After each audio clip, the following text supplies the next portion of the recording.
Hi friends, welcome back to keep educating your self channel. இன்றைக்கி நம்ம வீடியோவில் தெரிந்து கொள்வோம்ல தமிழ் எண்களை பற்றி தான் பார்க்க போகிறோம். வாங்க பார்க்கலாம். நம்ம 1 2 3க்கு வந்து தமிழ் எழுத்துக்கள் என்னென்ன கொடுத்துருக்காங்க அப்படின்னு தான் பார்க்க போகிறோம். அதை வந்து எளிமையான முறையில் எப்படி மனப்பாடம் செய்யலாம் அப்படிங்கிறதையும் இந்த வீடியோவில் பார்க்கலாம். வீடியோ ஃபுல்லாக பார்த்து தெரிஞ்சுக்கோங்க. 1 அப்படிங்கிறதுக்கு கா, 2 உ, 3 ங, 4 சா, 5 ரு, 6 சா, 7 ஏ, 8 ஆ, 9 கு, 10 கா போட்டு ஒரு குட்டி 0 மாதிரி ஒன்று கொடுத்துருக்காங்க. ஓகேங்களா?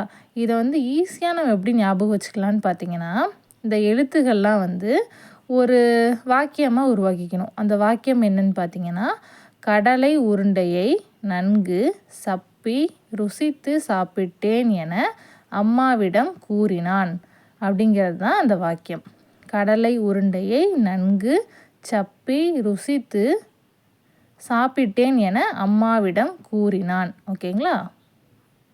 10ஆம் நம்பருக்கு வந்து இப்போ நம்ம 1ஆம் நம்பருக்கு வந்து கா பார்த்தோம் பார்த்தீங்களா, அதனால் கா போட்டு ஒரு 0 போட்டோம்னா 10 அப்படின்னு ஞாபகம் வச்சுக்கிட்டோம்னாலே ஈஸியாக வந்து இந்த குரூப் 4 எக்ஸாம்லலாம் கேட்டாங்கன்னா அதுக்கு நம்ம ஈஸியாக இதை வச்சு நம்பர் இந்த வாக்கியம் சொன்னோம்னா நம்பர் வந்துடும். ஓகேங்களா? தேங்க்ஸ் ஃபார் வாட்சிங்.